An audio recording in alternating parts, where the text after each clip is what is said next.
नाज़रीन फटे सफ़े जुड़ रहे हैं। बंद कमरों में मुलाकातों से इनकार इकरार में बदल रहा है।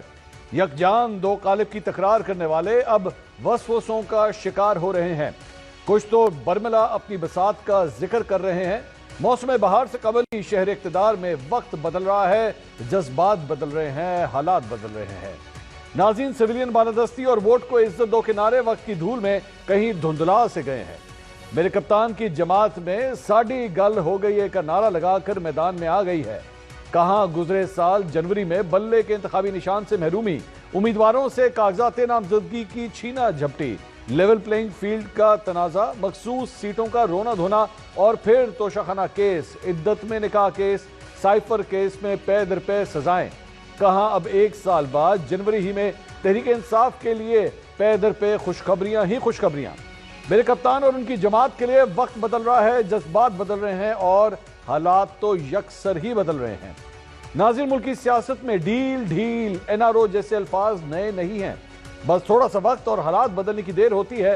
हर सियासी जमात ताकतवरों से हाथ मिलाने के लिए तैयार खड़ी होती है। बस दूसरी जानिब से निक्की यही हाँ का ही तो इंतजार होता है।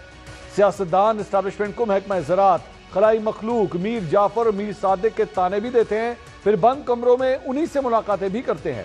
और जब मीडिया उनसे सवाल पूछता है तो सपाट चेहरे लिए ये सियासतदान पलक झपकते ही इनकार कर देते हैं। अब सवाल यह है कि खुद को 2.5 साल से रियासत के ज़ेरे एताब समझने वाली जमात साड़ी गल हो गई है जैसे जुमले का बोझ उठा लेगी।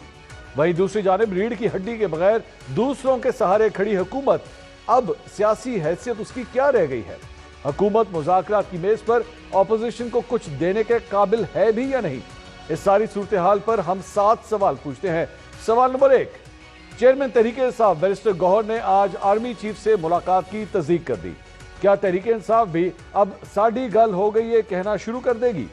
सवाल नंबर 2, तहरीक इंसाफ 2.5 साल से सिविलियन बालादस्ती की बात कर रही थी, लेकिन क्या मुस्लिम लीग नून के वोट को इज्जत दो के नारे के बाद तहरीक इंसाफ भी अपने बयानिए से पीछे हट जाएगी?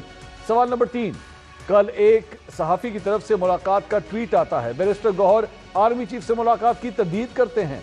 24 घंटों के बाद मुलाकात का एतराफ कर दिया जाता है। सियासतदान बंद कमरों में होने वाली मुलाकातों को छुपाते क्यों हैं? सवाल नंबर 4, माज़ी करीब में इमरान खान साबिक army chief general Qamar Javed Bajwa को मीर जाफर और मीर सादिक कहते रहे, लेकिन जनरल बाजवा से मुलाकातें भी करते रहे। इमरान खान की जानिब से मौजूदा आर्मी चीफ पर भी शदीद तनकीद की गई। क्या अब तहरीक इंसाफ तमाम गिले शिकवे भुला देगी? सवाल नंबर 5, तहरीक इंसाफ के बाहर बैठे सोशल मीडिया विंग के जो लोग आर्मी चीफ पर तनकीद करते थे और दिफाई इदारों से आज़ादी लेने की बात करते थे, क्या वो अब अपने किए पर माफ़ी मांगेंगे? सवाल नंबर 6, तहरीक इंसाफ के साथ मुज़ाकरात में हुकूमत अपनी बसात की बात कर रही थी। चेयरमैन तहरीक इंसाफ और आर्मी चीफ के दरमियान होने वाली मुलाकात के बाद हुकूमत की इखलाकी और सियासी हैसियत क्या रह गई है? सवाल नंबर 7, अगले 12 घंटों में एक अहम फैसला आने वाला है जो मुख्तलिफ वजूहात की बिना पर 3 बार मुलतवी हो चुका है। क्या अब अलकादर ट्रस्ट केस का फैसला कल आएगा या नहीं?